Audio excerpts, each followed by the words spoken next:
All right, everybody, I'm Andrew Badella. That is Jordan Carter. We are live for No Dirt, Just Dialogue. Juice will be joining us very shortly. A very, very busy week here in the world of professional wrestling and sports entertainment. The greatest of all time, in my opinion, is Hanging Them Up on Saturday from in-ring competition. We'll get into all that. We're going to talk AEW Dynamite, what we saw last night. I was very impressed with the main event. I was impressed a lot, again, with that show and how they went off the air. And then the stuff after they went off the air that was kind of uploaded to AEW with Samoa Joe, Eddie Kingston, and Bryan Danielson, which we will get into as well. Again, very busy week. Everyone has really descended upon DC already. The Superstore's up. I know a lot of people have already made their way there. It is going to be a magical and emotional night, I'm sure, for some. I know for my son it's going to be. He does not want John to retire. He only knows a WWE with John Cena. And for the most part, most of us really only do as well. I remember seeing John make his debut. I was in the building for John's first WrestleMania, his first SummerSlam, his last. Again, John Cena, in my opinion, is the GOAT. We'll get into that later on in the show, as that will main event our show, just like I believe John Cena will main event his last match this Saturday in DC. I know the reports are running rampant. I don't know where people get their information from, but again, this is the problem with the wrestling business. Things change. Too much dirt. Yeah, well, listen, there's a market for that, but there's human beings involved in this. So somebody says something, somebody says this, somebody says that. And then, there's the human element where plans change. That's just the way it is. So they might throw something out there, see what type of reaction it garners, and then they're going to change it. I don't believe the plan was ever to have John Cena open, but my long diatribe is over. We are live for No Dirt, Just Dialogue. Jordan, as we wait for Juice, how the hell are you, man? I'm doing good, man. Like you said, it's been a busy week in this wrestling world. I have to agree with you. John is the GOAT. So gearing up and preparing for his final in-ring appearances it's exciting. It's exciting to look forward to, exciting to kind of retrospectively, because I've been doing a lot of that this week and looking at old John Cena matches, old John Cena feuds and stuff like that. And we'll definitely talk about it later. But I've been good, though. Dynamite was a great show last night. They've been putting on some really, really good matches in really good television as of these last 2 weeks. I think they really knocked it out of the park with the C2 matchups and the results. So it's been a pretty good, busy week for wrestling. For sure. I know you boys over at the Wrestle Collective have had a busy week as well. Listen, yes. I enjoyed Dynamite. John Cena it's so interesting because you see a lot of people, there'll never be another one like John Cena. Been watching Cena my whole life. And John Cena has done so much for the wrestling business, which we'll talk about later in the show, that a lot of people have a hard time imagining a WWE without him. And again, I know there's fantasy booking out there about how we want The Rock to show up and challenge John and say, your soul belongs to me and stuff like that. It's just not going to happen. We saw the Tom Rinaldi sit down with John. I just want to let everyone know that was very early. If we're talking about where we're at right now. So John couldn't really divulge much. I think you'll probably get another sit down with John, maybe recorded this week or this weekend, where he kind of divulges more and talks more about what went into the run. I want to talk about something that was making some news and headlines and everything else like that. And that was a lot of people were they were just very disappointed with the heel run with John Cena. And I get that. I had said that I was told that John Cena was going to have a tag match with Travis Scott in Los Angeles at Money in the Bank. And it didn't come to fruition. And then everyone dogpiled and was like, look at this idiot. And that's part of the game. That's why you don't do dirt. I wasn't doing dirt. I was just letting you know what the plans were, because that's where they were headed. Turns out Logan Paul confirmed on his show that was the plan. And that's where they were going. And it seemed as if Travis Scott just didn't want to be there or fell out of love with professional wrestling. I don't know what it was. But I will tell you that the John Cena heel run was something I think every John Cena fan wanted to see. Now, was it done properly? Was it done to the best of their abilities? Probably not. But I will tell you what, when The Rock and Travis Scott kind of jumped out, They jumped in, then jumped out. Rock was kind of on an island all by himself, and he did the best what he could do, in my opinion. Was it my favorite? No. Jordan, I want to talk about John Cena's heel run, then we'll get into everything else you want to talk about here. I'll let you kind of take over the topics here. But what do you think about John's heel run with the cards he was with given the circumstances that we had? I think they made the best out of it. You know, they made John Cena kind of the heel that rejects the fans, and he has been consummate the guy who is the fans, right? That's crazy. You know, I do think, however, maybe my only kind of real gripe with it was that they only did it in his last year, right? So it just seems like we finally turned him heel instead of, you know, because I think John as a heel could really work. You know, him as a person, as a character, he's super charismatic. You can love him, you can hate him. You know, he's got that type of personality to where I think he could turn on. John was able to capture so much. If you could do 1/4 of what John Cena has done in the wrestling business from a reaction and an emotional standpoint from the crowd, because that's what makes or breaks you in this business, you will be very successful. John is a 1 in like 1 million, truthfully. He's one of one. Well, I mean, there is, but I'm talking about, you know, you get your Hulk Hogan's, your Steve Austins, your Rocks who kind of transcend time and kind of take the business to different levels. And you know, John's one of them. So one of the things, you know, my standpoints, and you know, I'll kind of explain a little bit more later. And of course, I'm. How old are you, Jordan? By the way, 34. Okay, so I mean, you're not that much younger than me, but all you've ever known is John Cena since 2002. I remember.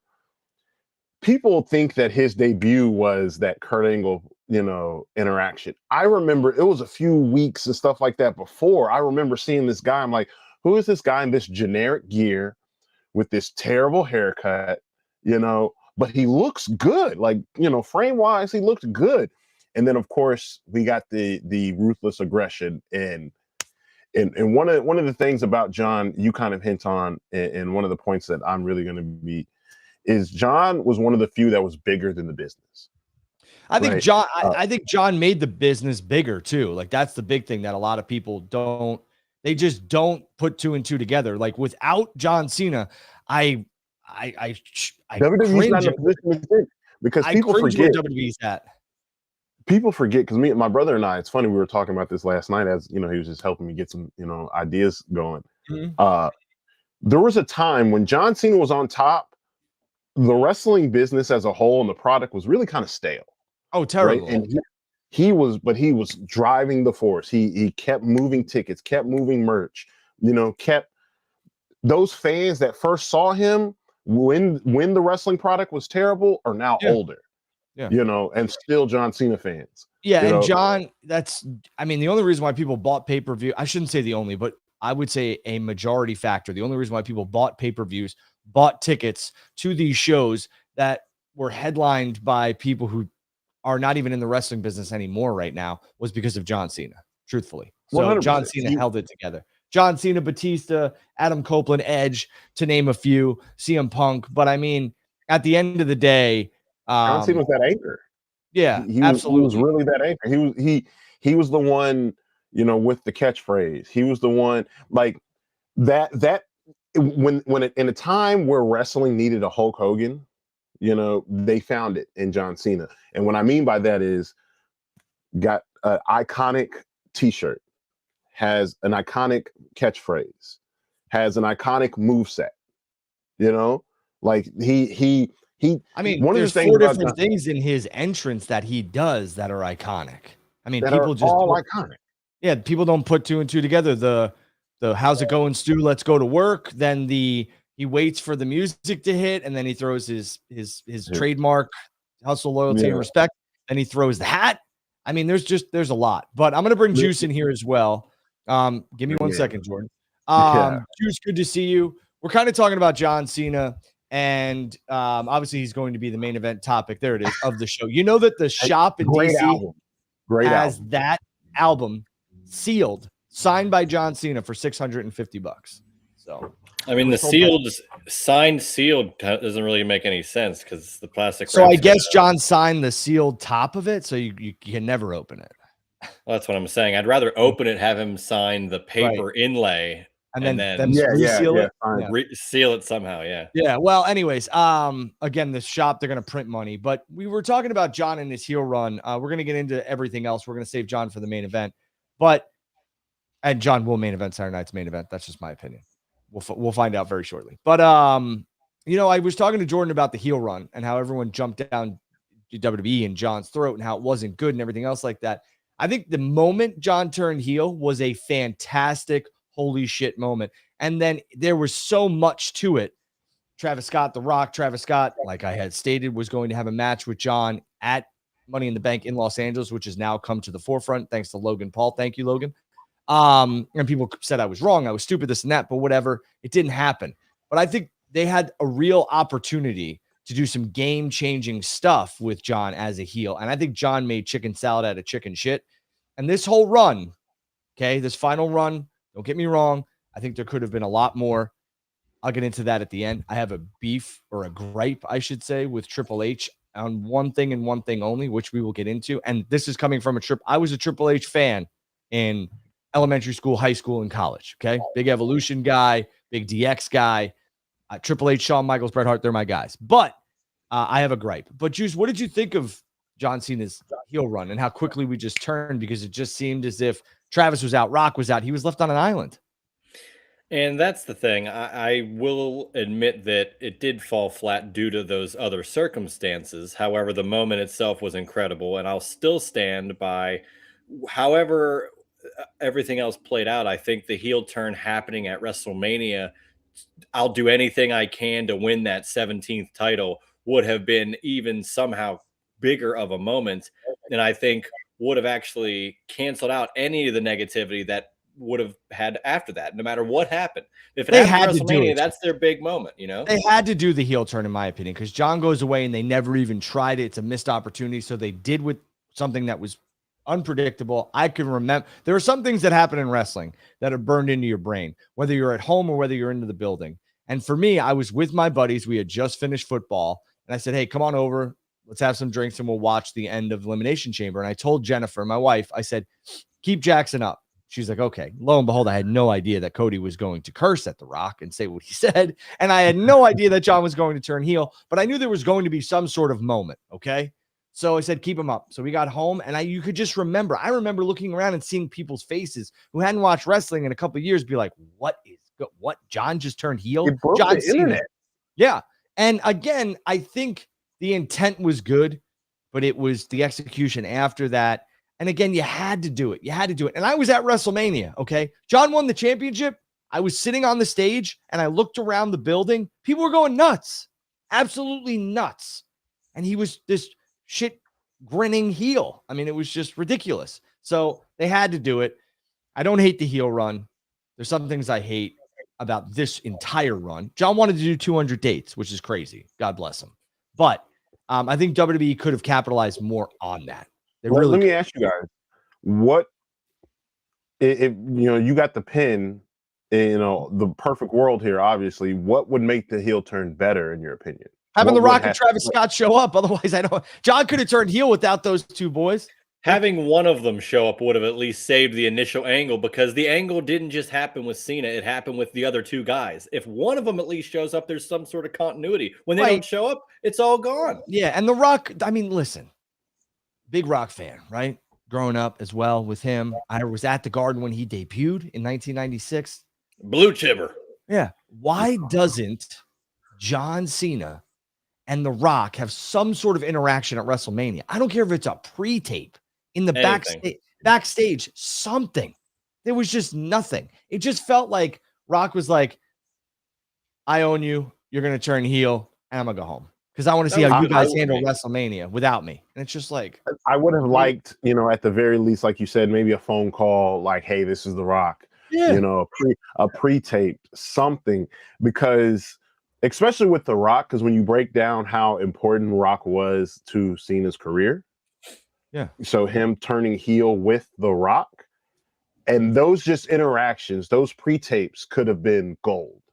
Listen, really and could've been. I want to bounce off what Jordan just said. I fully expect Dwayne The Rock Johnson to be in the building this Saturday in DC. There is a pre and a post show. They never do a post show for a Saturday night's main event. They're doing one that was just announced. Obviously, it makes a ton of sense. John's going to field as many questions as he can before he rides off.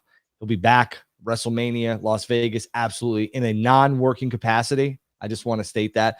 Obviously, anything is possible, but the rumors are crazy to me. John is a man of his word. When I spoke to him 6 months ago, he flat out said, I am done. And I said, sweet. So The Rock versus him at WrestleMania is crazy. I know people want to believe it, but it's just crazy. I'm just more upset that we're going to end up crazy. getting Cody Roman 3 before we get Rock Cena 3. I don't know if that's where they're headed either. I don't know. know. I think at some point they'll have a third match, and Rock Cena Roman's going to win the Rumble juice, in my opinion. And then what it will do is Roman will kind of sit back and try and figure. The story is going to be: am I going after whoever the world heavyweight champion is, or am Jordan I going after scoffs Cody? at it. Meanwhile, he thinks Brock Lesnar is going to win. You mean Brock Lesnar? No, Brock's not winning. He's that on Rumble. the poster.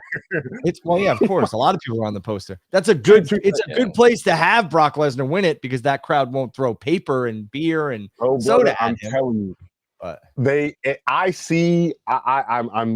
look back and I'm seeing the vision for Brock Lesnar to win that Rumble. It's gonna happen. Well, I will tell you that the vision.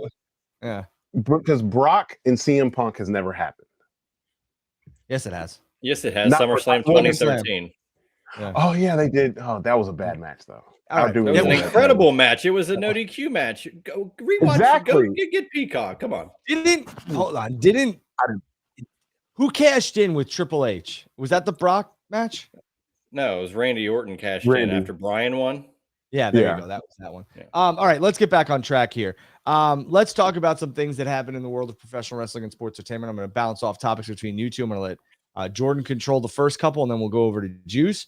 I do want to say this. The graphic that's going around about AEW and how they posted something about WWE never happened.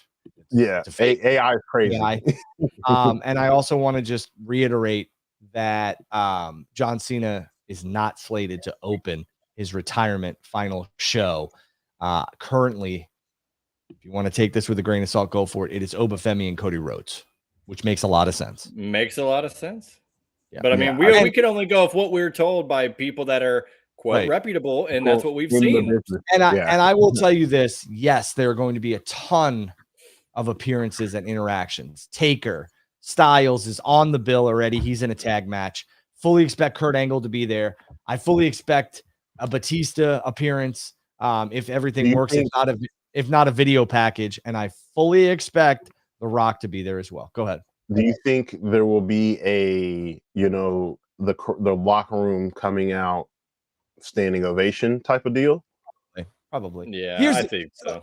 The formatting of this is going to be huge, but everything that I discussed and talked with some very in the know people will let you kind of draw your own conclusions here. They're giving an hour to the 3 matches, and then John and Gunther have an hour, and they're not going to wrestle for an hour. Okay. So that's what you think. I'm assuming John wrestling for over 20 minutes. Okay. Yeah, I'm going to say 25 would be the max. Maybe they go 30, but I think there's going to be from bell to we get off the air. John's entrance is going to be, I think, at least 5 to 6, 7 minutes, whatever. It's going to be longer than an Undertaker entrance. Right. But I'm just saying, I think John and Gunther are legitimately getting an hour. So there you go. They can do whatever they want. It's on Peacock. The video package before John's entrance is probably going to make me cry. Not going to lie. Nobody my son, right, has been watching stuff on YouTube, and they're all like these like tribute videos. And I get it. Like, that's his man, that's his dude. So let him have at it. It's him, Cody, and Punk. But I was just like, dude, it's crazy to see, John's going to get a Hall of Fame video, obviously, and all that other stuff. But it's crazy to see like somebody who you watched. And I watched Sean come into the business. I didn't watch Brett because he was a little bit before I was born. I believe he was wrestling in like 83, 84, 85. So, it's different. It's interesting. I didn't watch Hogan, all that stuff. So it's different to watch it through a kid's eyes. I didn't see Hogan's debut in wrestling is what I'm saying. I obviously watched Hulk Hogan. But there are 4 matches. 3 of them are going to get the first hour, it seems, and then you're going to get Gunther and Cena in the final hour. And truthfully, that's the way it's supposed to be, in my opinion. I would find it odd if John opened. I mean, I get it because John could take as much time as he wants, and they could do as much time as they want, and then shave. But I think anybody on this bill is somebody Cena trusts, and I would assume that John would rather them take as much time as they need and shave his hour down. So we'll see. We shall see. 60-minute Iron Man match, not happening. WrestleMania 12 is a great one. Go watch it. Go ahead, Jordan. What do you got, man? Well, to kind of, because I know we're going to circle back to Cena, so I will kind of take us away a little bit. And I want to get you guys' thoughts on the C2 so far. We've seen... For those who don't know what the C2 is, it's the Continental Classic. Continental Classic, yes.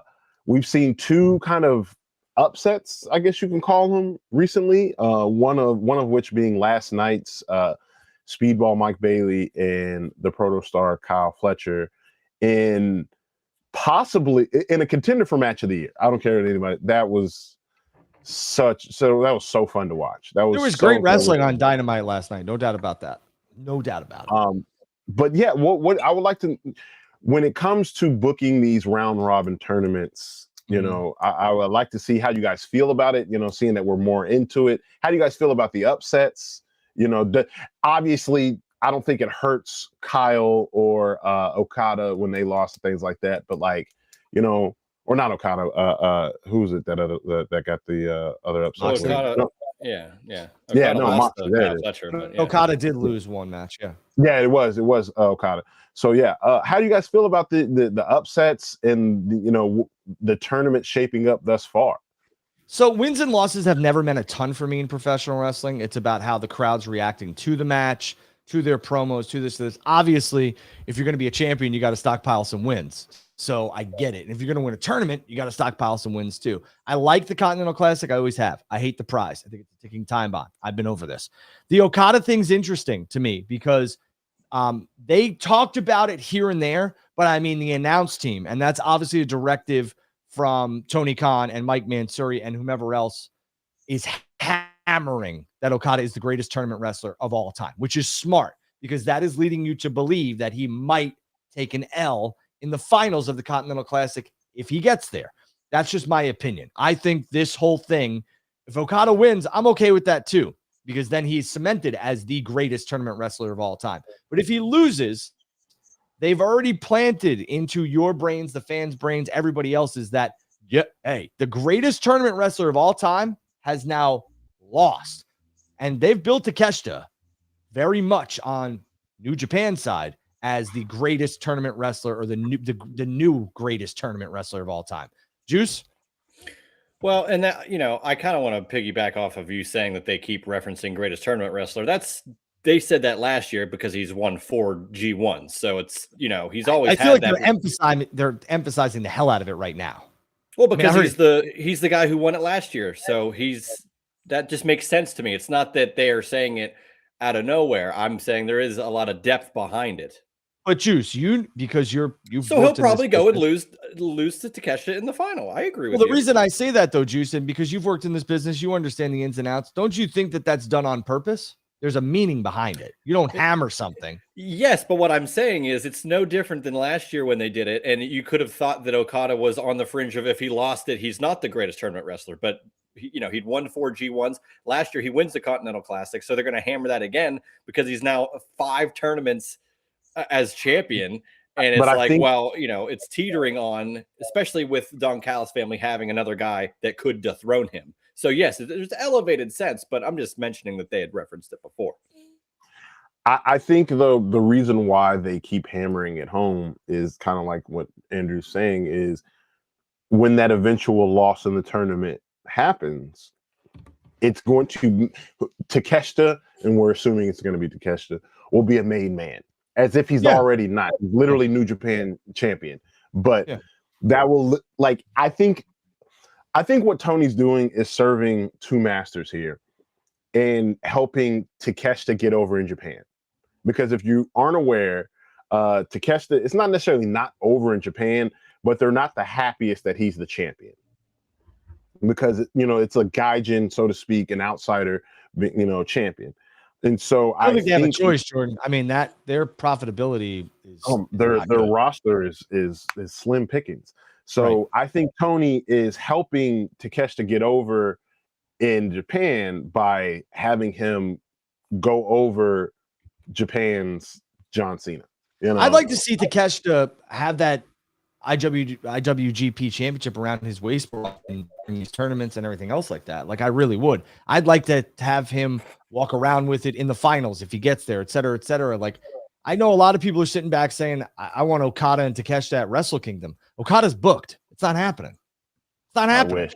I wish. That would be. But to your point, here's the other thing, Jordan and Juice. Here's where I have reservations. And no, they're not at a fine steak restaurant while I get my cut medium rare with a fine bottle of Pinot Noir. My reservations are if Okada loses to Takeshita and then has Tanahashi's last match. I mean, what are we doing here? I think you want to keep that Okada stock high, don't you? So that's why I think seeing that that's the plan, don't have Takeshita beat Okada, or don't have Okada make it to the finals. Aren't Fletcher and Okada in the same bracket? Yes, right? Yes. So I would have Kyle be the one to maybe take out Okada, something like that. But he already beat him in their block, but if in the semis or something, maybe they're guaranteed to get to the semifinals of that gold league or whatever league they're in. But I would say help yourself with the headache by not even having him in the finals, Okada. So that way you're not worried. His stock can still you would have time to still rise, heat him back up, so to speak, to face and retire. But I mean, just because he loses in the potential finals of a tournament that he's won already, is that really knocking him off the block so much that it's not worth having him against Tanahashi in the retirement match? I think it's just pushes Takeshita to a new level, and then Okada can be pissed that he lost and take it out on a retiring Tanahashi. So I think it works either way. I don't think it diminishes it. And even though they work together, New Japan and AEW are not the same company. So if you lose in a big match in AEW, that doesn't necessarily mean you're dead in the water in New Japan. So as Drew takes his unceremonious break from the show, aware about that. We can command the ship here on No Dirt, Just Dialogue. Finally. No, but the tournament though, how are you feeling thus far about the tournament and the results that we got so far? Well, Tony Khan loves tournaments, and I think it's a strong suit because he's gotten to do his own G1, and I think it's a fun thing. We just saw the conclusion of the women's tag tournament. So, I really like how they present tournaments on a week-to-week basis, especially with a company that prides itself in wrestling first. Not necessarily storyline second, but it's where the best wrestle, So that's you can have great matches every week that do matter in a sense of these people advance to the next round. To go off of what you said about upsets, I think it's been pretty solid. I wanted initially to see Moxley lose every match and just get buried, which would have been fun. But, he's going to get his wins. Now, he did lose to Claudio, which that could set up, hey, you're not the top dog in the Death Riders, pal. So I like what they've been doing. The upsets have been cool. Speedball getting a huge win last night was awesome, especially when Kyle Fletcher beat Okada.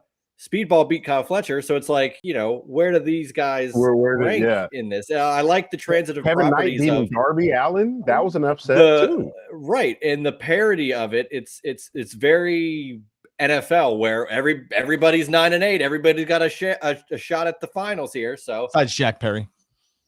Well, yeah. Well, is he hurt now? I heard that he's hurt. I don't know. There's always some that spot is cursed.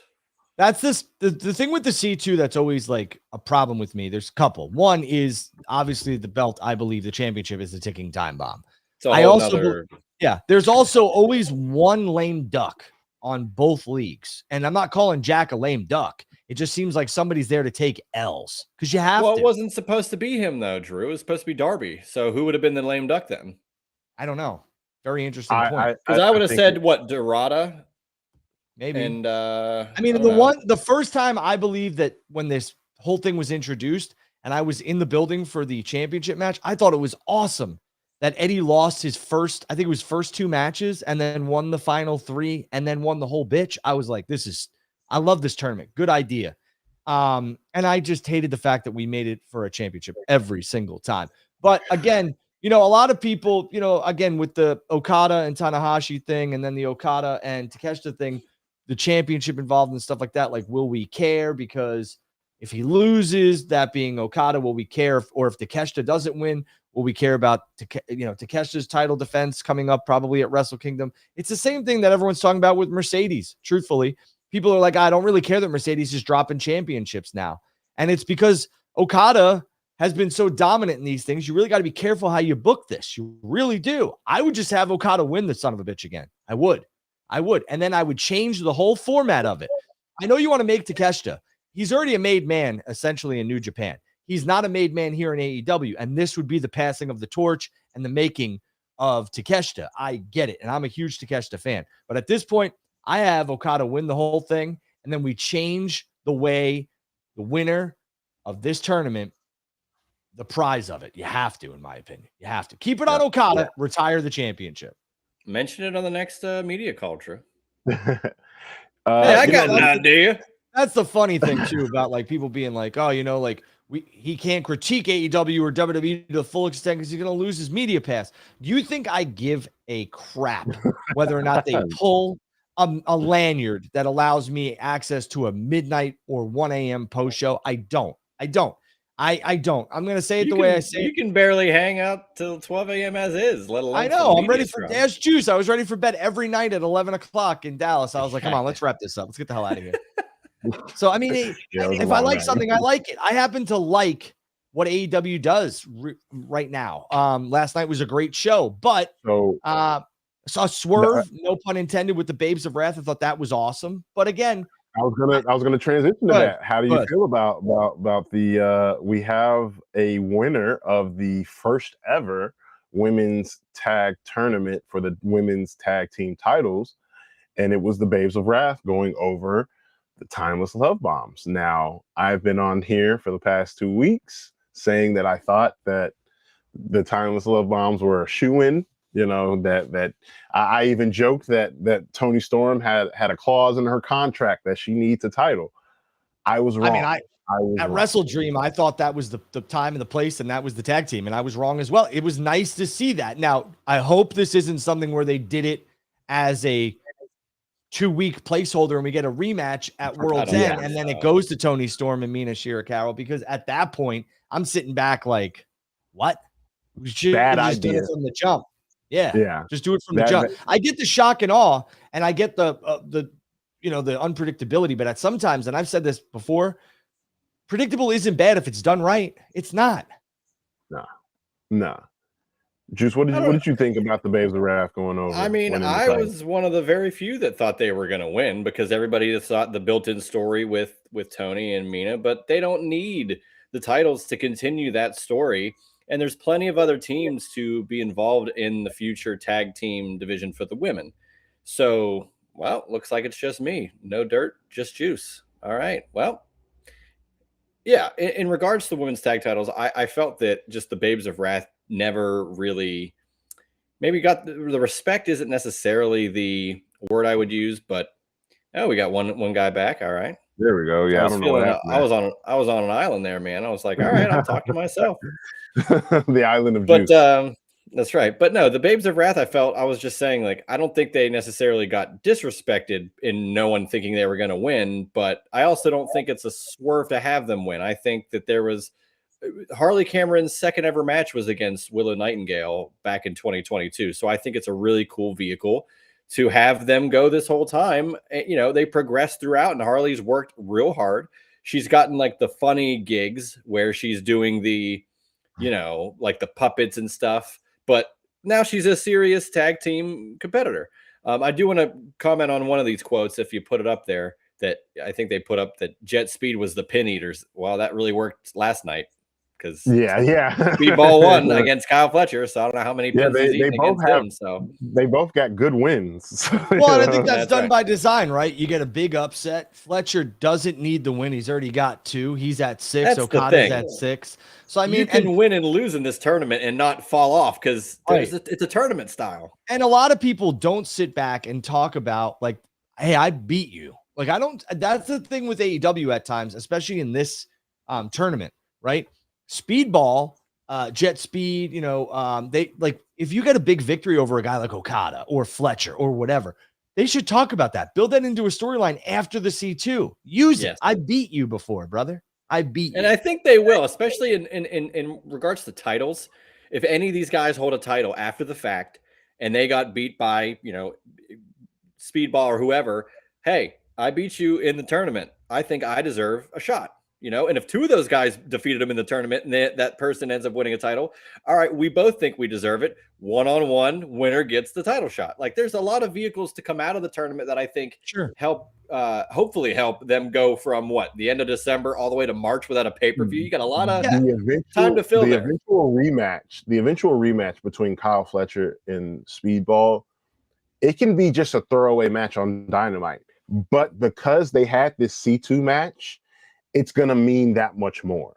So when they eventually meet back up again, because they will, it's going to mean that much more. And I think when you emphasize the wrestling like AEW has, I think you allow yourself to easily write stories. Like you guys are saying, like this, they have created at least 2 to 3 new stories that they can run with out of this tournament.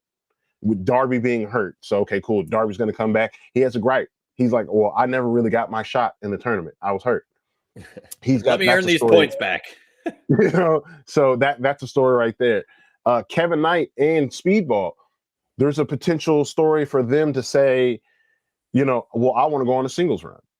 I beat Kyle Fletcher. You know what I'm saying? So that's a potential story you can run with. Absolutely. And the thing too there's so many different avenues you could take with the C2, and that's why I think there's a lot of focus obviously on the tournament winner and the finals, which makes a lot of sense. That's what the whole tournament's all about. But the fall of Mox is something they should talk about. Maybe the breakup of Speedball could be here as well. Well, the making of a star as well. They get a one-on-one match in their own bracket, which I think someone's got to have an edge in that match. And I think we're at the point where I like Jet Speed, but I want both of those men on their own, especially Kevin Knight. Big fan of Kevin Knight. Especially Kevin Knight. But especially I want to shout out to the homie Guru who put me on, because Kevin Knight is a star. I want to talk about the Babes of Wrath as well. I think that Harley Cameron worked her ass off, and she's finally getting some notoriety for it and a championship. But I also like the reestablishment of Willow Nightingale, because I think Willow's somebody who has held that division together for a while as well. And she's uber popular. Yeah, I mean, she really is. Not just because she's from Long Island, and I stick by my Long Island people, but I think Willow has done a lot for the women's division, and it's good to see her back in a prominent position. Everyone will remember the first ever, and they are the first ever AEW Women's Tag Team Champions. So shout out to them. Again, I like Dynamite. I thought Samoa Joe's backstage vignette, the segment, like Joe speaks through the television. He does a lot of things that you would want as a heel world champion, a defiant, definitive beast that is Samoa Joe. And that's what made a lot of these other guys successful in professional wrestling. Brock didn't have to do much. He just looked at you a certain way, screamed, and then beat the shit out of you. And he had Paul Heyman to do all his talking. So again, I think Joe is light years ahead of a lot of people in AEW right now. I'm glad you brought up Joe, because that was kind of the next point that I want to bring up and ask you guys. How do you guys feel about his reign so far? I know we're still early in the reign, but he's at 2 defenses now. And for me personally, if you were sour on his run, watch that promo. Watch that promo from last night. Yeah. That's why. Also, Hook had a dark match last night against Ortiz, and I heard Hook got a very good reaction. Yes, Ortiz from Santana and Ortiz. And I heard Hook got a very good heel reaction. So clearly what the Ops is doing is working. Oh, his promo from last week, the get out of my village, whatever, that was great. he is becoming a lot more comfortable with his character, with talking. Because that really was, outside of the in-ring stuff, which will come in due time, his mic skills is what, so him getting that heat, I think all stems from the promos that he's been able to cut. And I think that's Joe. I think Joe, he's getting a lot of that from Joe. And I think that's what you want from your world champion. You want your world champion to not only the term reach one, teach one. Right? Sure. But that's Joe to a T, Jordan. What you just said is Joe to a T. You look at anything that Samoa Joe and some others in AEW have done, they are trying to make the landscape and build the future of AEW and leave it in a better place. There's some veterans who currently, from what you could see and what you could hear, are not. And that happens. But you could tell Samoa Joe is one of those veterans that is really trying to make sure that when he is done with professional wrestling, and especially AEW, he's left it in a better place. And I could tell you right now that Samoa Joe has helped Hook tremendously. Tremendously. Absolutely. It's easy to see. And I feel like it's almost like a mentor protege thing, especially with like the connections of like Hook being the son of a great submission wrestler and Joe being an all-time submission wrestler. I think they just connect. And Joe was with Taz in TNA, I believe, right? Right. Samoa Joe uses the towel. Taz uses the towel. Yeah, and you want to know what? Hook doesn't use a towel, which is brilliant. Let him be his own man. I'm a big fan of. I don't know. I've always kind of felt like just give him his dad's gimmick. Why? Here's the thing, Jordan. You can't so do that. Different than his father. Well, not only that, but the style that Taz worked with was incredibly unique in 1995. Everybody, a lot of people do that style now to where there is no uniqueness with a guy like Hook. If he does that same thing, he's got to be his own person to be unique. I'm going to say this, and some people, because listen, first and foremost, this person right here, Andrew Baydala, I was a big Taz fan, huge in ECW. He's the only guy that Andrew was taller than. Taller than 95% of their roster. What are you talking about? I was about to say, what? Yeah. This man? Anyways, right. No. Well, I don't know. Anyways, big Taz fan. I think Hook is a better athlete than Taz. Sorry, Taz. That's just the truth. He's a better. I mean, the kid's a D1 athlete. Yeah, D1 athlete. Yeah. You can't. I mean, I'm sorry, but there's few of us out here, and that are not. Could Hook have suplexed Bam Bam Bigelow over his head into the Here we go. We're going to talk about the work. Absolutely. Center of gravity. You act like it worked. He still had to do it. He had to lift his ass. Well, first of all, I'm not discrediting anything Taz did in his ring. I'm just saying his son is a better natural athlete than Taz. I bet you Taz would tell you that. Bring him on. I'm going to tell you why I agree with you. I don't know him like that. I can't bring him on. Sorry. Hook's single leg takedown, when he drops down to one knee, I watch a lot of collegiate wrestling, right? I watch a lot of MMA, right? Mm-hmm. So his single leg takedown, when he drops down to one knee, is beautiful. Like he could wrestle Brock in a proper amateur. Like that's how good he is. Well, like, I mean, Hook was D1 in lacrosse. I'm not going to sit here and tell you he's an amateur wrestler. Who is he? Julian Edelman? Oh no, he's good. No, I'm telling you, like his wrestling, it's just that good. He's that much of an athlete. I think so. He's just that much of an athlete. He's really good. Suplexes, that T-bone. The only thing about Hook just needs to, if you ask me, run the ropes a little bit better. But then again, I've never ran ropes. I've never taken a bump. So what do I know? You should have led with that. Right. but it's just there are moments where you feel maybe he's a little stiff, and I think that's where people sort of nitpick, because I let that go. I think that's done by design. Being stiff, that's what Taz was. So I think he's taking a little bit of that. I think running the ropes is Hook's last problem. This is getting into an area where I don't think we want to go, because I will tell you that if you go look at anybody Taz worked with, it looks stiff, but he was safe as fuck. Incredibly safe. Yeah, he never hurt anybody. He never. Yeah. And so that's Hook is probably quote unquote stiff on purpose, so that people like us or some other peoples will watch and they'll be like, dude, this guy's really laying it in. And he's probably not. Yeah, he's probably so, which is a testament to how good he actually is. Correct. You know, we should all so, come to Minnesota and hop in that ring. You Don't can anytime you yeah. want. Yeah, Anytime you want. I'm First of in. all, bring it. first of all, those ropes hurt. That mat hurts. Everything hurts. Let's do it. Everything. Oh hurts. my God, it's a On cable. Yeah, that assignment. thing hurts. Yeah, no. Let's do a Hurts. field There's trip. no part of wrestling that is easy. I'll just put There's it like few that. There's people no who you could like pluck off the street, right? That you could go and be like, hey, come play baseball, come play basketball, come play lacrosse, come play football, come play hockey. Hook's one of them. Like he's just one of them. He's an athlete. He's that good. I'm not putting myself over here, but I'm an athlete as well. Not on Here the we caliber go. of Hook, but I'm just Here we saying go. there's a lot of people who will sit and critique professional wrestling or even sports, and they can't even get their fat asses off the couch. Like, knock it off. Touche. Lot of armchair quarterbacks. Right. Andrew thinks he's Garrett Wilson, but he's really No, not even close. My God, that guy's a freak. I'm not Philip Rivers either. Shout out to the gunslinger coming back. After 5, you know, he's going to get decimated by the Seahawks defense. I hope he should not. not come back. Rivers is a 3 drop picks. back. I He's got gone. two picks. I'm predicting he throws 2. That's possible. He's not going to get sacked like that, though. Go ahead.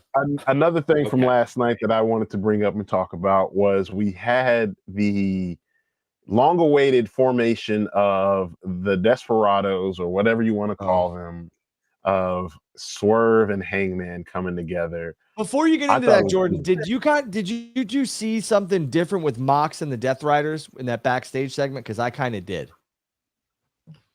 I did, but go ahead, Drew.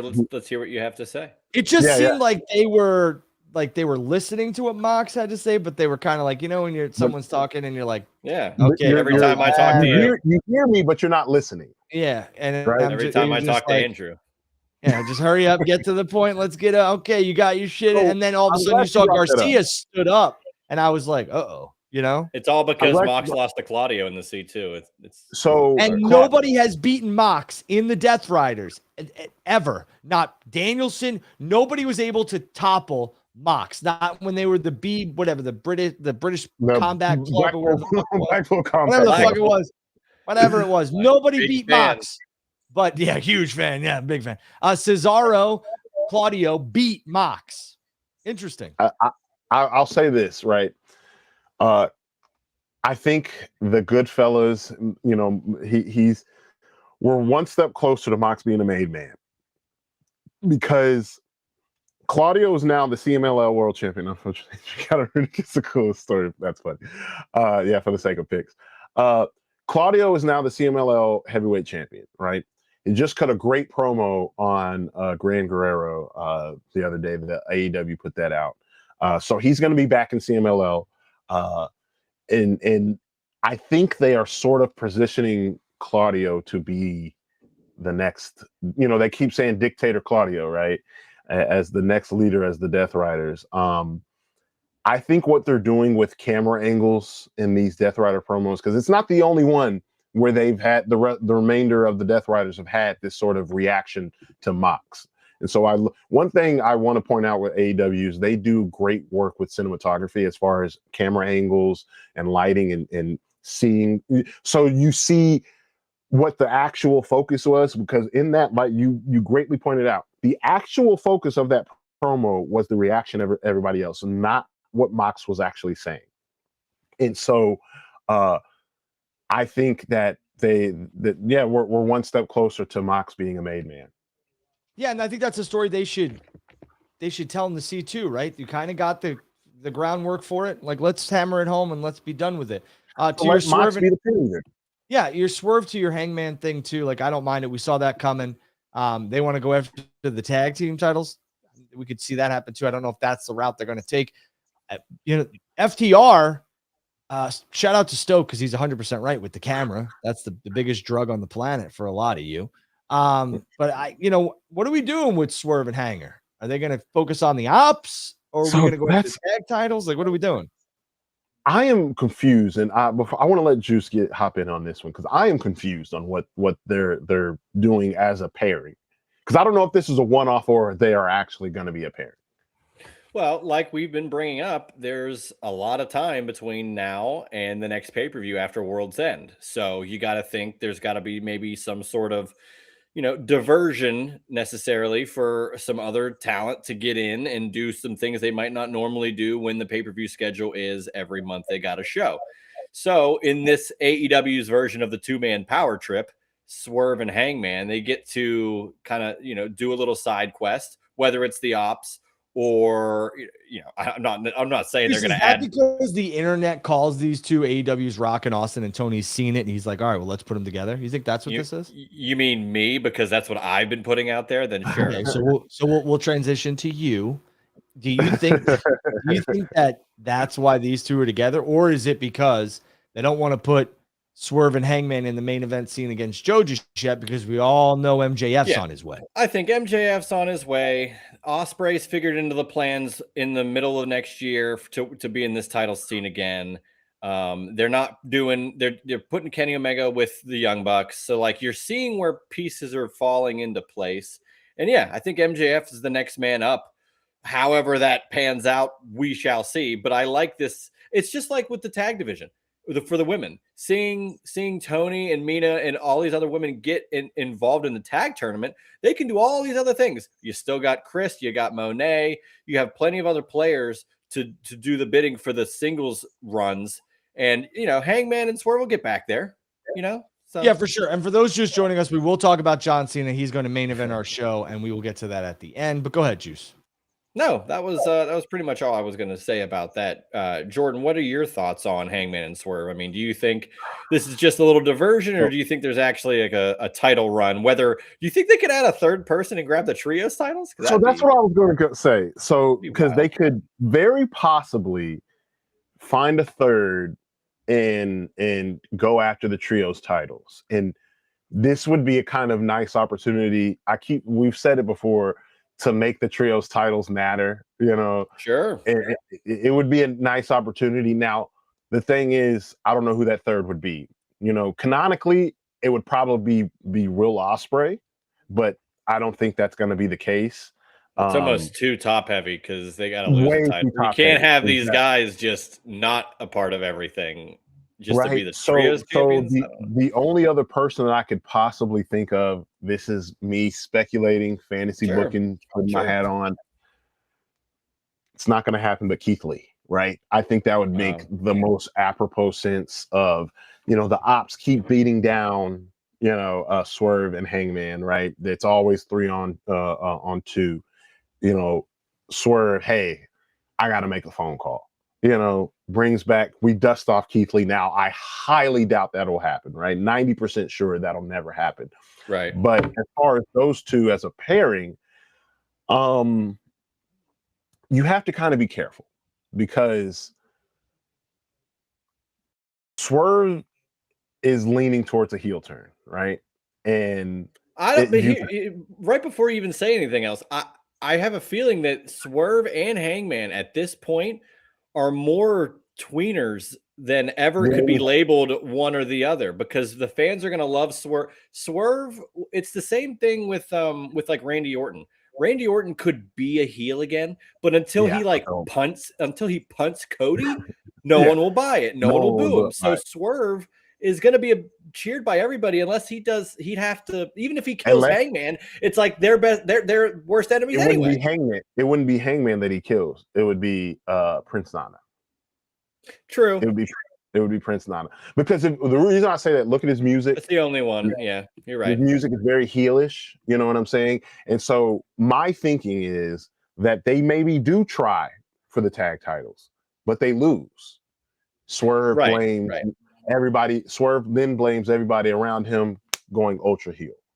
And the reason why I say you have to be careful is because those two are so uber popular. Yeah. And we love them together, that now that they are together, it's going to be hard to really break them apart. Because there's a story right within it. You know what I'm saying? Like, I get what you're saying, but when we had you had the two-man power trip with H and Austin, one won the Intercontinental, one was the World. They went after the tag titles, the unfortunate injured, et cetera, et cetera. But I think that was all a vehicle to get those two against each other eventually.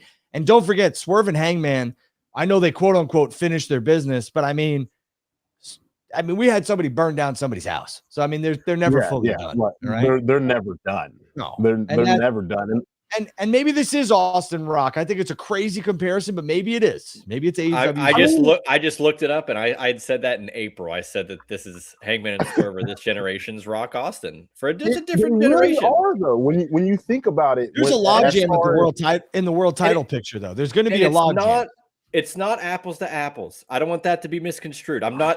I'm not that insane, but it's a mutual respect, and we'll see what happens. I think this is a nice way, like you said, Juice, a nice side quest for your top talent to still be on TV, still move merch, still move tickets, but not be in the main event scene. Yeah, because, keep them 100%. Keep them in a focal point of your show without having them be attached to the World Heavyweight Championship. I agree wholeheartedly because there's going to be a logjam. You got to get MJF. You got to get Will. And then you never know. Maybe they're trying to build Fletcher. You never know. But I do want to say, Fletcher, I think Kenny's going to win it again. Yeah. I thank the over 1,200 people who are watching us live. Again, we're going to talk about John Cena. I am Andrew Vidal. That is Jordan Carter, and that is Juice Springsteen. This is No Dirt, Just Dialogue. There's a logjam, Jordan, for the AEW World Heavyweight Championship, and I think it's smart to take two of your biggest main event pieces and keep them a focal point.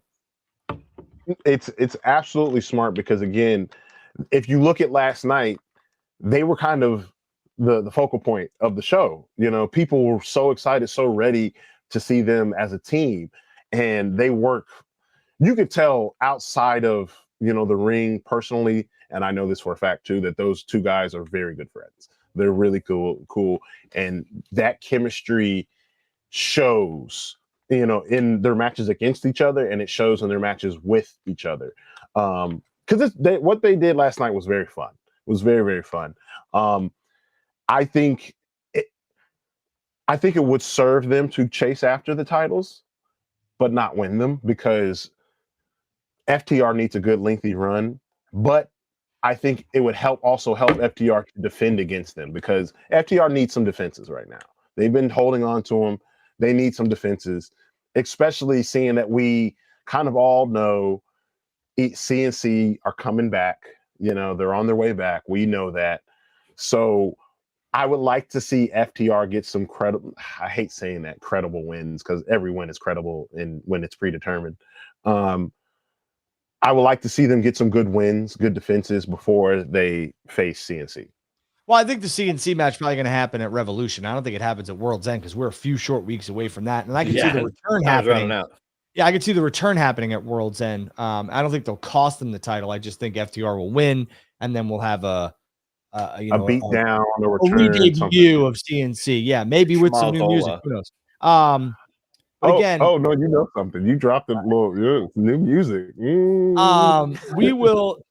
are going to discuss John Cena's retirement in his final match, which is happening on Saturday on Peacock, NBCU's property. I just want to make this very, very clear. There is no runtime for this show. It is slated for 2, but they're on a streaming platform only, which means they could take as long as they need. Now, don't get me wrong. There are obviously outs that every production company and distribution company would like to have, especially in the television business. But if John wants to go 5, 6, 7 minutes over, they'll probably grant him that. Okay. You mean they're not going to cut him off like Goldberg? He was on NBC. I know that it was a joke. John Cena's retirement match is going to open the show.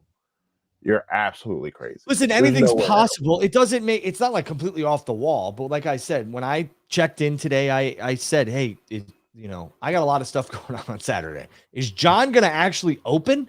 And this person said no. I said, okay.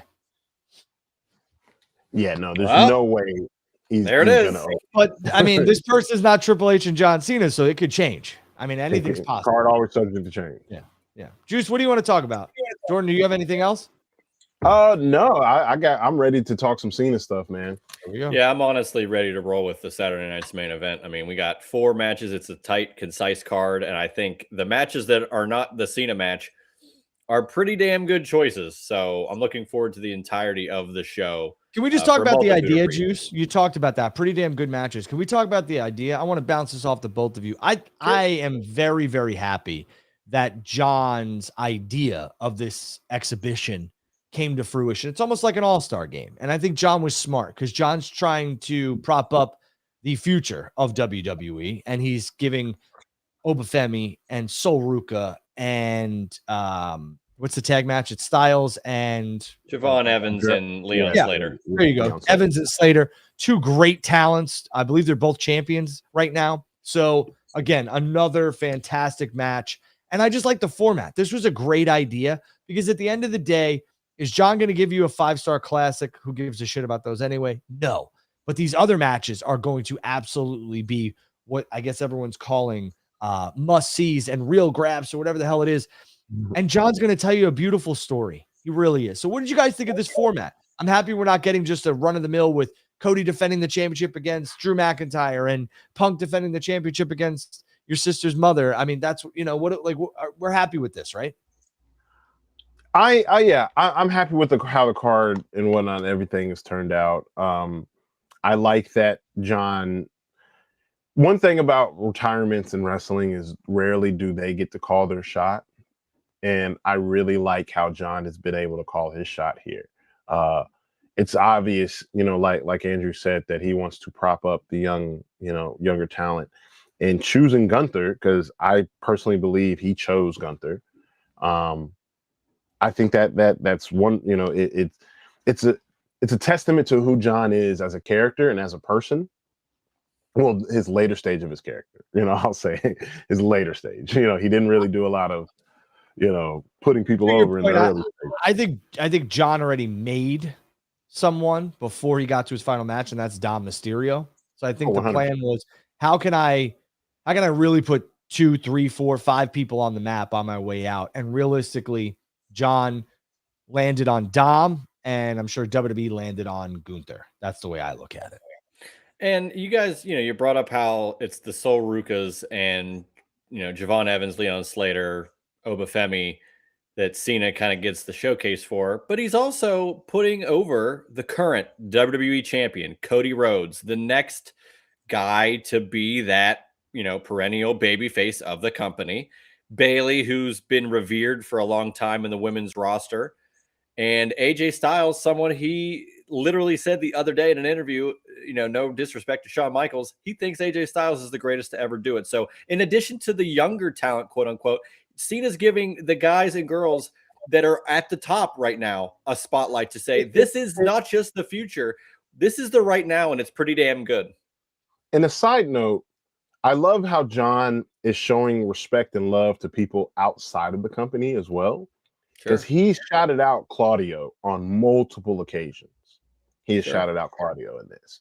And so, again, I think it's just a testament to how John has been able to really control and call his shot on this retirement tour. Like you said, look at the card. I think those are all people that John wanted on this card with him, Right. And it's going to be a good Saturday. It's going to be a good card. I am particularly excited for it.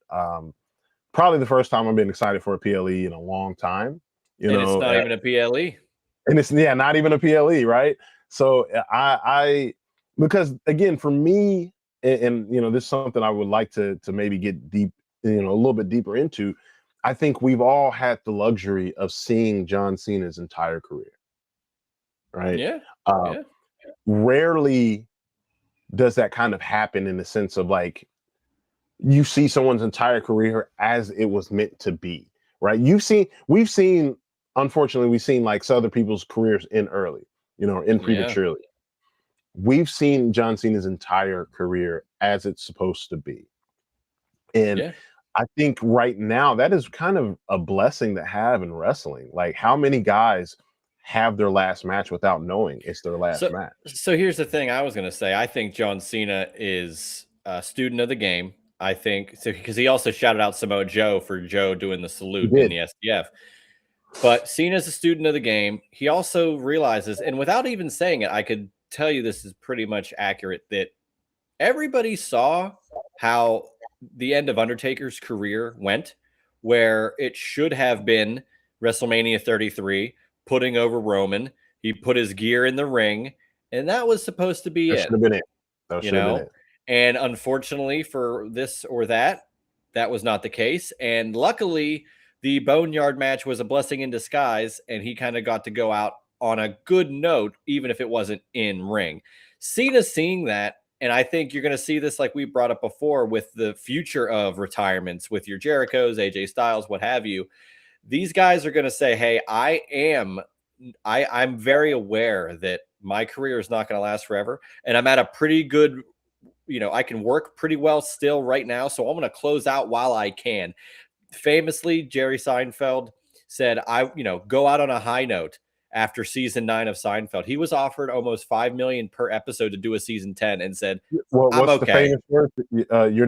You can't get canceled if you're number one. Yeah, well, and the people, the execs were like, well, don't you want to see how high you can take it? And he's like, well, no, because for that to happen, I have to see how bad it gets. And I think Cena is taking an approach of, I don't want to go out in a negative way. I want to go out as, not on top, but as far as I can still perform in the ring, I want to give this platform for me and Gunther and the rest of these guys on the card. And he even said it. People are going to forget about me by Royal Rumble. He is very aware. And he's a smart guy, and I think this is a perfect way to send him off. One particular thing. Oh, go ahead, Drew. I don't think people are going to forget about John by the Royal Rumble, but the machine will continue to move on. There's no doubt about that. And that's what John's saying. John wants to leave the company and everything else in a better position than when he started, and he will. And to John's point, like, people will get over the fact that I have retired because they're still going to see me. Just as the focal point of the stories, like Cena's going to be out of it as soon as it's done, and people are going to look ahead to the Rumble. But they're going to this retirement run, which I've enjoyed most of it. John wasn't the focal point of WWE anymore. Like they've kind of prepared the fans for this for a while. Now it's the finality, and it's kind of like when unfortunately people end up leaving this earth, and it's kind of like the finality of it. It's like, okay, they're no longer there every single day, weekly, monthly, yearly, whatever. And that's the same thing with John. John has been part-time for a long time now, and now John is going to officially be gone, and he'll appear at WrestleManias, and I'm sure he'll do the ambassador thing like he said for 5 years. But the truth remains that this is the final nail in John Cena's coffin, and I get it, and it makes a lot of sense. They're doing right by him. I wish we would have seen more than the 36 dates or the whatever it was. If he was willing to do 200, damn, give me 50. I was going to say, do 60 or something. Do a fraction of that. And there's a whole bunch of shirts he didn't get to release, and I'm curious because Pittsburgh had a episode of Raw. He could have been there, and there could have been a shirt that was a part of it. So I'd like to see the unreleased designs. To that juice, I mean, we're not getting John here in Minneapolis, especially for SummerSlam. So I had to take Jackson to SummerSlam. There was no chance in hell that I was taking him to Las Vegas for WrestleMania. It's not the place for children. Shout out to all you parents who brought your kids to Vegas. If you flew them in, God bless you. But I was just not doing that with my son or my daughter. So it's crazy. But I agree. There could have been. I'm not going to say WWE and TKO have money on the table because I don't think that's the case. But they could have had John do more cities and states, and I wish he would have, truthfully. I think I'm going to get into this right now before I get into John Cena, and I give you my spiel on John. I think somebody is going to retire in Minnesota at SummerSlam. John Cena kind of hinted at it as well. It will be Brock Lesnar. I think Brock's last match. I've brought that up because it being it was supposed to be the first 2-night SummerSlam, and they fast tracked that to last year. It being in Minnesota and then Brock showing up, it's like out of nowhere. It's like, well, maybe this is the plan. Let's get this going and out and in his hometown, and then we don't got to deal with it. And here's the final opponent, the same guy who's going to retire John Cena on Saturday. So I do. You guys brought up Brock, and I have a wild fantasy booking that Brock comes out on Saturday and shakes John Cena's hand. I think there's going to be a lot of that. I think there's going to be a lot of that. You know what I mean? Like a lot, but like having Brock come out, the music, everybody's going to be, oh my gosh. It's going to be reminiscent of, God, what year was that? Green shirt where he first returned. Cena had the green Roman shirt. Reigns in Money in the Bank. Yeah.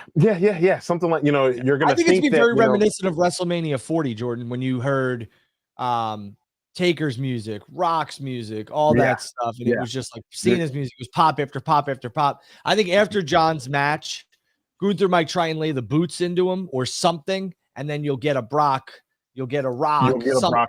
Yeah. Yeah, I mean, I think there's going to be a lot. The Rock will obviously be the finale of it, but there's going to be a lot. Do you think people are going to? Of course, they will be. Do you think people will be pissed that, let's say that happens and the Rock comes out to save Cena, and it's like, you could come out for this and not WrestleMania? He'll come out. He's going to get that.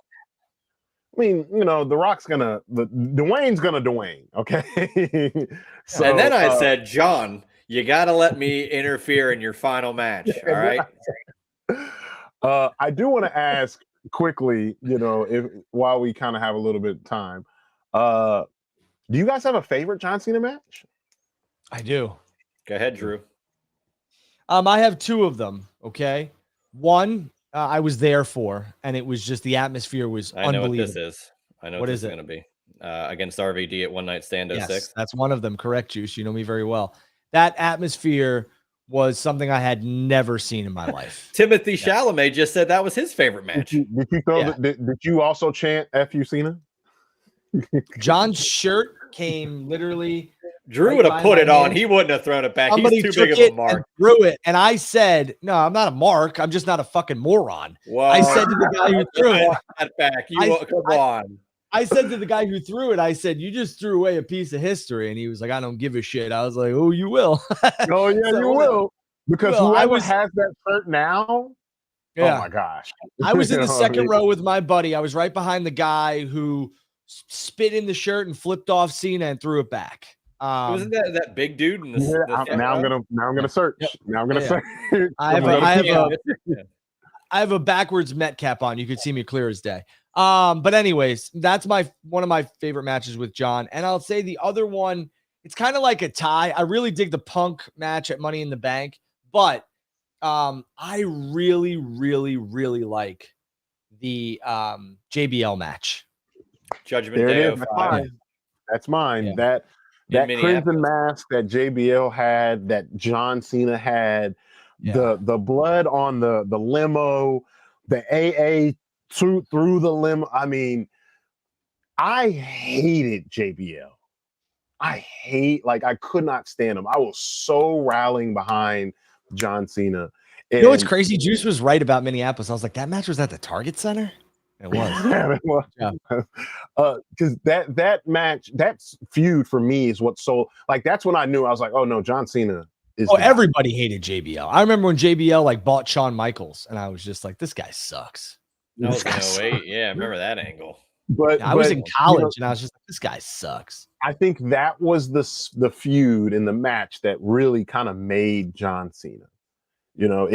It put him like, oh no, he can carry a feud. He can win that match was really good. That whole feud, that whole program, because there are promos that you can still go back to during that SmackDown era that was really, really good on both sides.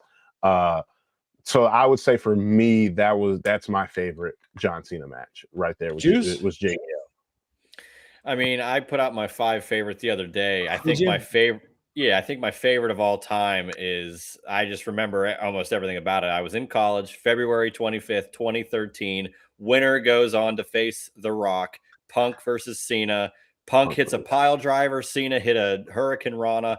It was such an unbelievable TV match. The one where John broke his nose? No, that's against Rollins. Okay, go ahead. Yeah, and they just actually posted that photo, which is gnarly. But this was a #1 contenders match to see who would face The Rock at Mania. And I was just hoping that we'd get a triple threat at Mania. We never did. But Punk hit the pile driver, which was banned, like a regular style pile, like a Jerry Lawler pile driver. And Cena hit the Hurricane Rana. It was a wild scene for matches now that we see those types of crazy moves from everybody these days. To see those two pull it out and just have a banger, for lack of a better term, in 2013. I remember that. I think that match is almost better than the Money in the Bank one, because I know the crowd and the atmosphere is everything, and you can't take that away. But that's a perfect storm, just like the RVD one. I also want to mention the Edge and Cena match from SummerSlam. The TLC match was great. Oh, the TLC match from Unforgiven. Was it Unforgiven? What happened at SummerSlam? Well, they just had a regular match, but the one in Toronto, away game Cena, that's where he did his best stuff. Was it Unforgiven? Unforgiven, yeah. That was in Toronto. September of 06, yeah. Okay. Because All right. Edge was never going to win in his hometown. That's not what WWE does. Right. Yeah, why would we do that? And the tag match, I mean, it was just, I was there for the tag match with Rock. It was cool. The match wasn't great, but it was so cool to see those two. Against Miz and Awesome Truth, I think it was. Oh, yeah. Wow. Well, well, I know that I had stepped away for a quick second, but again, I want to touch on John Cena real quick and just again, the impact that John has had on the business is insurmountable. It really is. There's few and far in between what John has been able to do in his illustrious career. And John deserves a lot of credit for putting WWE to where they are now, always putting the three letters above himself, which a lot of people don't do. John has never been a selfish man. Don't get me wrong. He's gotten his, stuff, his championships, everything else like that. I was there for 16. I was there for 17. You could tell that John truly cares about the business, and John cares about the people he interacts in the business. And John had no reason to be nice to me and my son, and he was every time we ever came in contact with him. John will be missed. John won't be missed in terms of the product. The product will always go on. But the reason WWE is at where it's at right now is because of John Cena, and John will be missed because of that, because we are in a world full of narcissists and people who care only about themselves. And although some people might have different opinions on John, if you watch an interview with John, he is a company man through and through. And I wish John the best for whatever he does. And I can tell you right now that John will be sorely missed in the wrestling business, because people can only dream of getting the reactions that John Cena got. And it wasn't because John was put into those positions. It's because John worked his ass off to get into those positions. He earned everything, because John will tell you himself, interviews, whatever, he was cut, done, gone, and he made chicken salad out of chicken shit, and he saved himself. So hats off to you, John. On Saturday, you will be missed. The company will obviously go on, but the wrestling fans and everybody else will absolutely miss John Cena. One of the things I can't say I coined this. A fellow collective member said this to me yesterday, and I'm sticking with it, and I'm going to keep saying it. John Cena wasn't passed the torch; he took it. There wasn't really someone who gave him, who made him, who gave him the torch. Like we said, he rose at a time which the product was very stale. So he took the torch and ran with it. Not only ran with the torch, he ran with it, waved the flag with the other hand. He stamped the flag and said, "Hey, look, this is WWE. We're not, this is the product." Like he became the face without ever asking. And that is I think that's a tribute to him as a person, because again, we've said it before. If you listen to interviews, John Cena, the man, great guy. And I think that shows in his character, the ability to take the torch, run with it. And if you let him tell it, I don't think he was that, I don't think the golden shovel was his. I'll just put it to you like that. We've all heard that. And so that being said, like, I think John will truly, truly be missed in this industry as far as personality is concerned, as far as there's no longer a superhero for the kids to watch. Like, there is a void in wrestling now.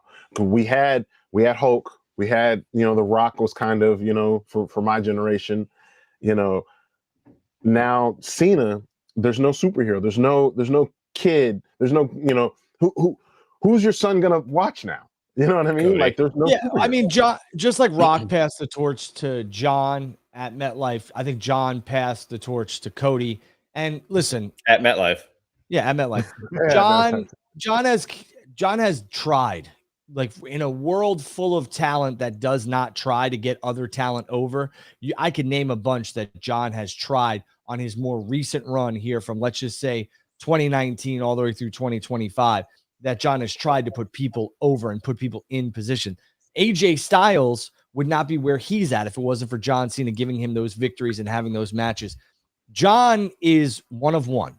And again, there will never be another John Cena. John will be missed. Saturday will be something that everybody needs to watch. Everybody needs to absorb. But John has, again, he's done so much for the business without having to be the focal point. He really, and that's the truth. John made nothing about him, in my opinion. And John's matches weren't 5-star classics, but who gives a shit? John sold tickets and merchandise, and he sold a shit ton of them. And I want to take the time now to mention this, Drew, because we famously or infamously had a Twitter spat back in the day of which WrestleMania was more important, 19 or 21. And I will take the time and moment here to say this. When you think of Hulk Hogan, he transcends wrestling. Like, people know who that is, regardless if they're a fan. I would say the same thing with Randy Savage, because, oh yeah, you know the phrases outside of wrestling. WrestleMania 21 had 2 launch points, Batista and John Cena. And people now know John Cena more, potentially, outside of the wrestling realm for being a meme or being on TV or in movies, or you said the Honda guy, Batista for the same thing, being in movies and transcending that. So I'm just going to take this time. I told you 19 was more important than 21. I'll dig them up, but don't worry. We'll bring them up. But WrestleMania 21, I think, is vastly underrated and had so many great pieces to it. And now you look 20 years later. 2 different conversations, though. Like, if we're talking about which... I'll find the tweets. Don't worry. Which WrestleMania, like, helped build the future? There's no doubt in my mind it's 21. Which WrestleMania had a better card? It's 19. And was more entertaining. Still disagree. Because the Bud Light girls. Oh, yeah. That's it. 19 had a better card. 21 had better results. All right. I want to get into something that's going to be a little bit controversial, and then we'll get off the air. We got about 5 minutes. And I say it's controversial because people, say that I toe lines and don't want to say things that I shouldn't say and whatever else. And I'm just going to flat out say it. I think the retirement run from John Cena, and John will never say this because I just don't see him ever doing that. He's not going to have a tell-all. He's not going to do a shoot interview. But I think there's frustration from John in so many different things. And I know he'll never say it because he cares more about the brand than he does himself, and which I respect.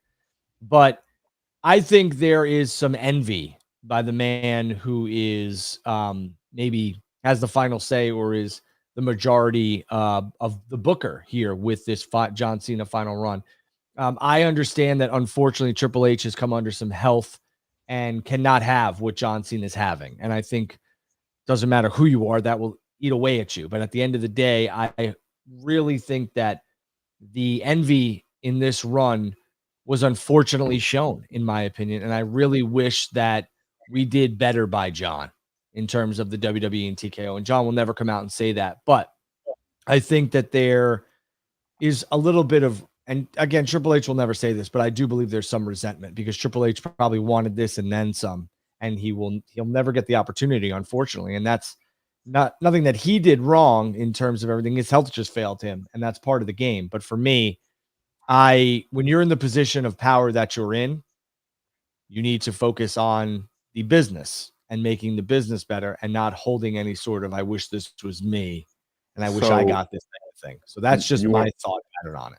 You want to talk about controversial? I have a very controversial opinion. Okay. There's Chuck Liddell, there's Randy Couture, and then there was Tito Ortiz. Tito Ortiz survived in an era where people were better than him. There's The Rock, there's Stone Cold, and then there's Triple H. Triple H survived in an era where there are people that were better than him.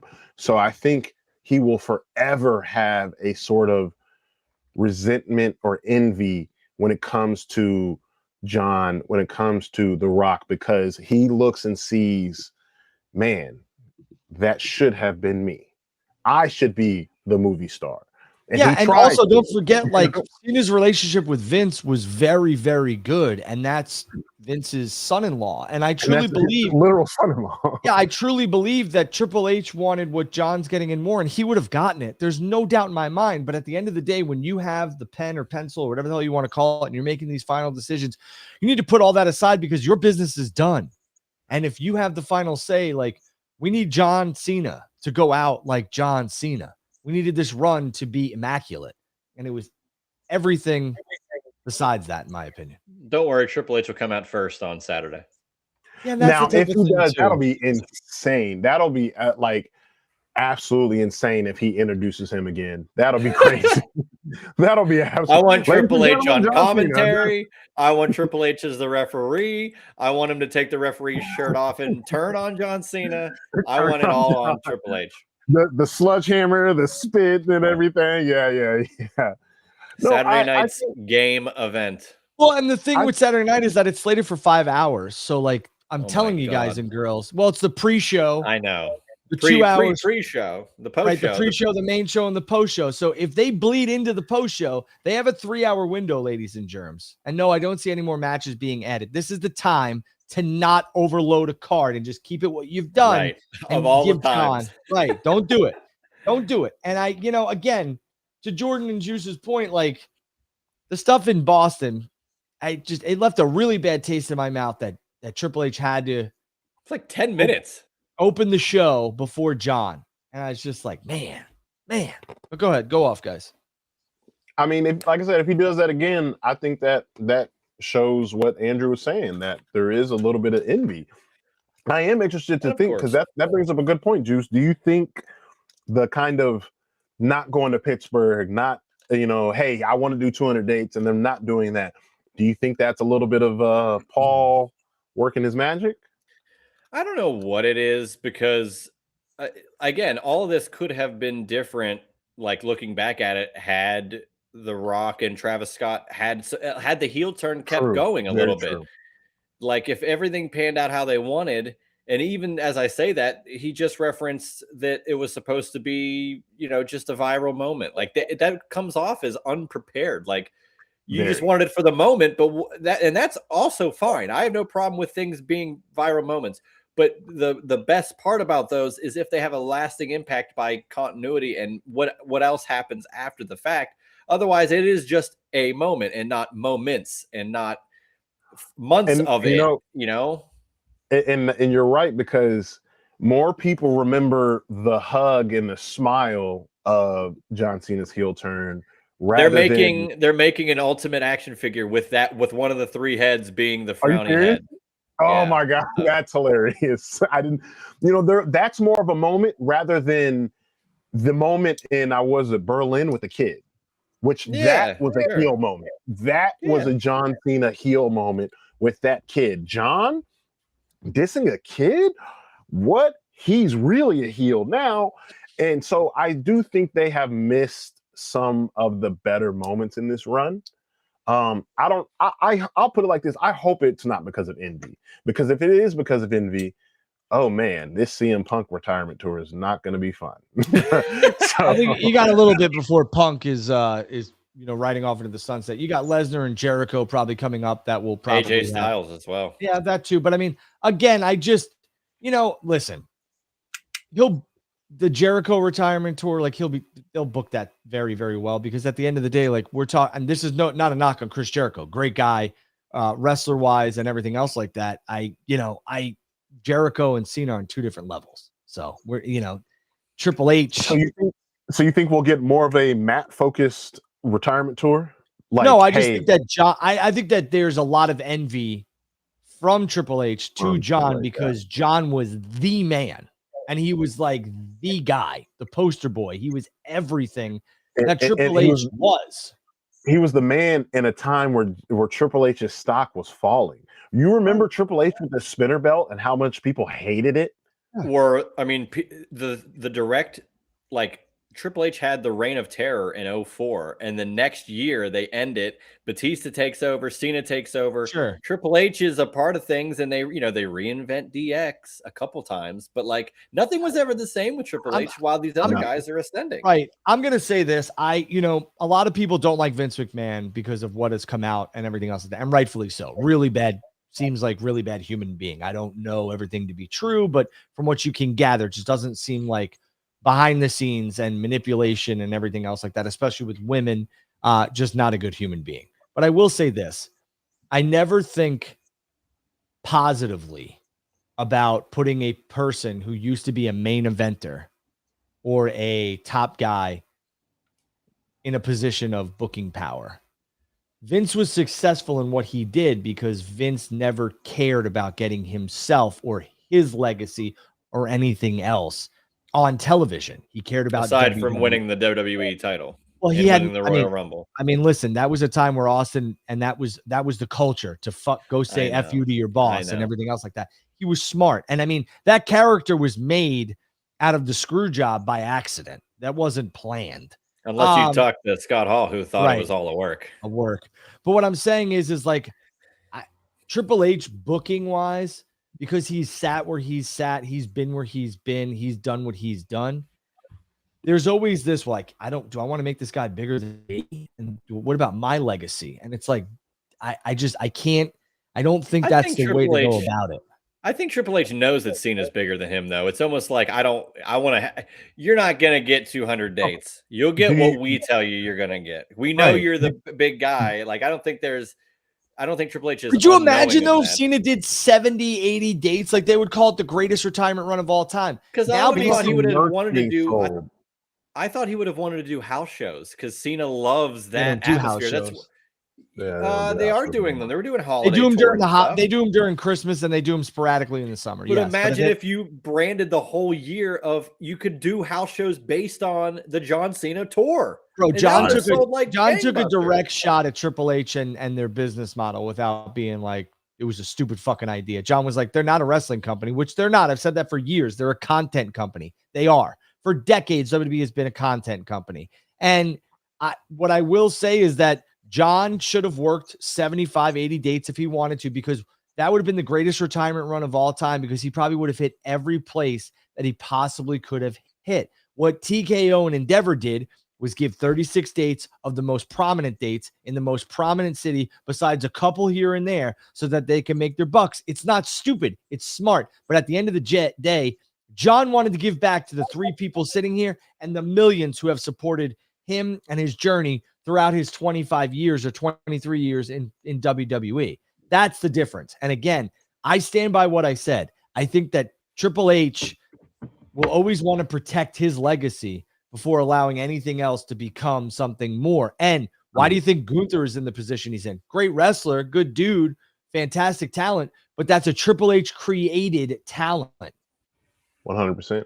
Ever since NXT UK, literally, he's been a Triple H guy. So I think there's a little bit of smoke, where there's fire in your assumptions here, because I think we can all agree that the tour could have just been better. It was good. We're happy. Extremely sad that John's got to go, but there's a few boats they missed out on. They didn't leave any money on the table. I'll say that. They definitely didn't leave money on the table. But when you are, like you said, a content company and not a wrestling company, you don't care about the three people sitting here. And of course, it's hindsight to be like, well, they could have done better. But it's just tough when the bar was set so damn high with the heel turn. It's like when that happened, it's like, oh my God, let's go. This is going to be incredible. And it's an amalgamation of so many things, because if Travis Scott and The Rock are still involved, this conversation is completely different. Right now, it could be different in good ways or bad ways, because Travis Scott famously ruptured an eardrum, so who knows? But I think, unfortunately, for as great as John Cena's career was, I think it sucks that when he called his shot, that it went not to say that it went bad. There's still some great moments. Like I said, that first Dom match is really good. It's a really, really good match. Him and AJ Styles, really, really good. Even when him and Randy, touched up again, really, really good. It was fun. Him pulling out, remember when he was doing tributes for a while, he did the Sister Abigail, stuff like that. So they didn't leave money on the table, but they definitely missed out on a couple of moments that I think would have put more money on the table. But that's just I think a lot of people would agree with you on that. I would agree. I think John, there's so much more that John could have done, wanted to do, et cetera, et cetera. I get it. John and WWE came to their agreement, and it is what it is. I mean, I'm not going to sit back and and continuously beat a dead horse. Saturday is it. I look forward to it. I thank John for all of his contributions to the wrestling business and the longevity he's had. It's unheard of, truthfully, to be on top for that long. And the man did try and get over people. And for the most part, everyone who came out of a match with John Cena, a big one, came out better. And that's a rarity in the wrestling business. So again, thank you to John Cena. Jordan, where can everyone like, subscribe, and follow you? You could follow me at SlickFlair91 on Twitter, also at DubC Worldwide for the Wrestle Collective. You can catch me 5:30 Central later today, where myself and the rest of the Wrestle Collective, we will be also talking about John Cena in his final match in this retirement tour. Juice, where can they find you? They can find me. Juice, where can they find you? Damn, son, where'd you find this? I thought the same thing.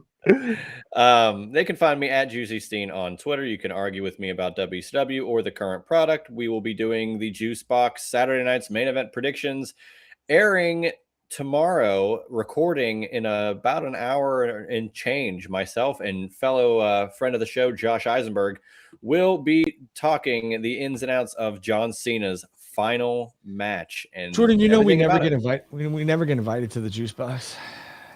That's funny. Drew, Drew's been on the Juice Box. We did full gear predictions. I haven't been invited since, I've been waiting. Jordan's never been on it at all. So what are you bitching about?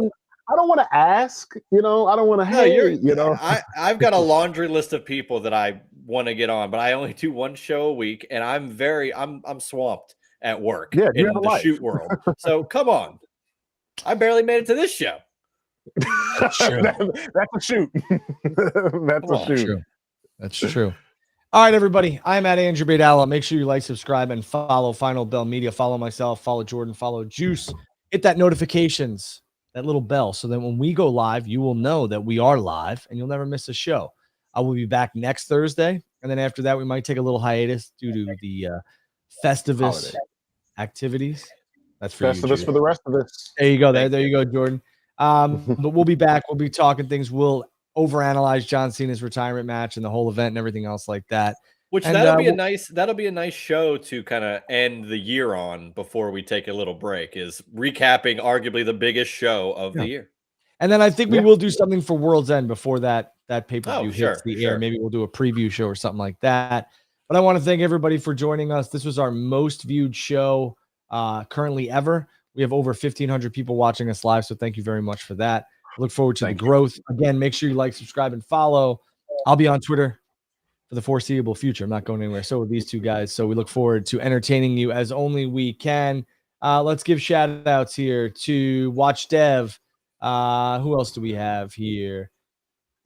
Big Graps, Hannibal, Advocate. Who else is on here? Fern Gully, the Wrestlefish, Corey Saunders. Thank you for getting my son the DC towels for John Cena's last match, because he's going to get all those towels framed. So thank you very much. That's a Christmas gift. He doesn't know that, and he doesn't watch the show. So shout out to them. Shout out to Corey Saunders. Shout out to you guys. I hope you guys enjoy John Cena's retirement match, his final match. I will be texting you two later on this week during the show, but you know what? Gunther is the pick. We are out of time. So is John. Hope you guys and girls have a fantastic rest of your week. We will catch you all down the road. Cue the frog, would you?